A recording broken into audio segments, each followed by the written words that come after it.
Então, eu sempre tive muito voltada para a área de tecnologia. Só que aí começaram a surgir algumas demandas para eu lecionar na área de tecnologia. Sim. E começou a despontar o celular, né, smartphone. E aí foi tendo a necessidade de aprender aplicativos e games. E em 2006 eu comecei a trabalhar com games. Antes até dessas stores como a App Store e tudo, que você publica o seu próprio game. Sim. Tinha que passar pelas integradoras, né, que são as companhias telefônicas, que você tinha que submeter ali, era super complicado o trabalho. Não, eu queria saber mais desse processo, porque eu entrei nessa parte de jogos, até na parte de publicidade com jogos, ali em 2007 eu trabalhei nessa área com web. E a gente tinha grupos e tudo mais que trabalhavam em 2005, 6, 7 para empresas da Coreia, que a gente fazia jogos em J2ME. Me explica um pouco mais que tipo de jogos, em que áreas que vocês trabalhavam nessa... Porque só para constar, o celular foi inventado, o smartphone, em 2007 e as lojas abriram em 2009. Então, isso aí é a invenção do primeiro smartphone. Porque já tinha aqueles jogos da cobrinha, aquelas coisas todas, então já tinha jogo em celular mesmo, né? E aí a gente tinha... Até teve um pouco antes os smartphones, né? A N95, lembra? Da Nokia sim. E tal. Tinha alguns celulares assim, mas tudo era muito difícil para você submeter, porque você não tinha essa autonomia de ir para a Store, fazer um perfil e subir. Sim. Não, você tinha que ter um contato dentro da companhia telefônica para subir, tinha que ver quais telas, a adaptação de tela era terrível. Sim. Porque aí você tinha aqueles celulares que eram minúsculos, alguns maiores, uns quadrados, outros retangulares. Você falava assim, gente, era muita tela para adaptar. É verdade. Então, assim, você não tinha a unificação ainda de sistema operacional, né? Sim.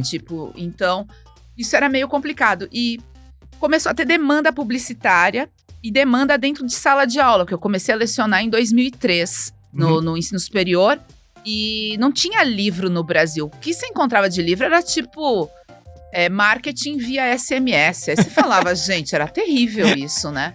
Então aí eu comecei a estudar isso e comecei também a passar as minhas férias docentes em São Paulo, trabalhando.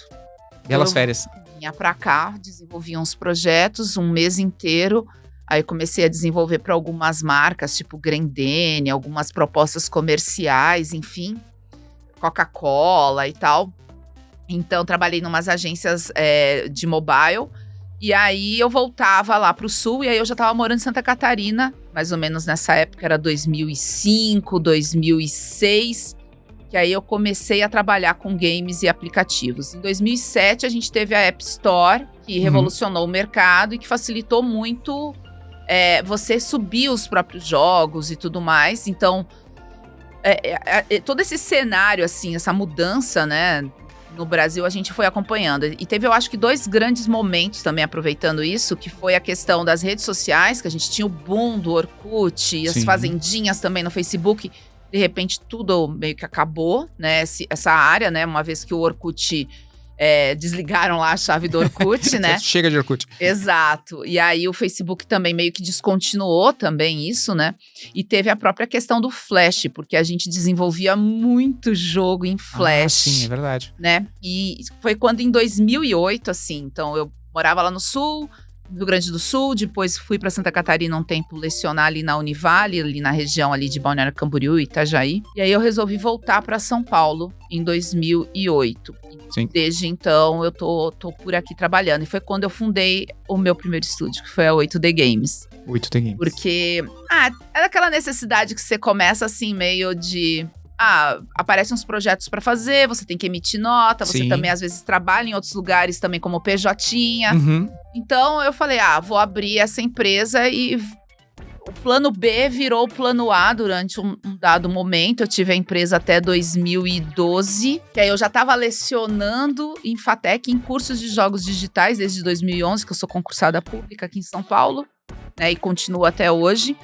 E em 2015 eu resolvi entrar no doutorado para estudar também games, né? Que aí foi o doutorado ali no Mackenzie de Educação, Arte e História da Cultura. Perfeito. Então, aí eu comecei a trabalhar com isso e sempre, então, assim, um pé na academia, um pé no mercado. Por quê? a gente falta bibliografias ou referências. Eu sempre vi muito isso. A prática é muito diferente do que tem de melhores práticas num livro ou num artigo científico. Com certeza. Então, assim, eu sempre quis viver isso. E eu também sempre tive muitas perguntas na minha vida, do tipo, nunca tive a fase resolvida dos porquês, vamos dizer assim. Que bom, né? Aí eu falei, não, vou também estudar essas coisas. Então, eu sempre tô com um pé lá e um pé cá. E eu acho que também as coisas meio que se reabastecem, né? Porque a gente vê muitos talentos dentro da faculdade que às vezes não são aproveitados na indústria. Sim. E eu tento fazer essa ponte, né? Que foi quando, em 2019, eu terminei o doutorado. Eu decidi abrir a empresa. Inicialmente com alguns colegas que nos primeiros meses de pandemia já ficaram pelo caminho. E aí eu segui com a Dixel Gaming até hoje. Eu abri em 2020, já era pandemia.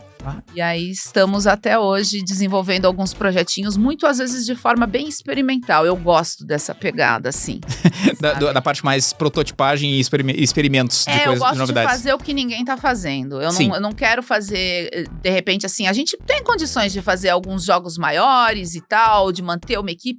Mas eu gosto de coisas experimentais, com coisas envolvendo cultura, sabe? Você conseguir fazer um projeto publicitário mais rapidamente, envolvendo toda a equipe júnior. Sim, eu gosto disso, eu gosto de me desafiar. E é da onde surgem as novidades, né, do mercado de jogos. A princípio, nunca vai ser em cima de uma ferramenta que já está consolidada e tudo mais. Sempre vai ser em uma ideia nova, como tu está fazendo, né?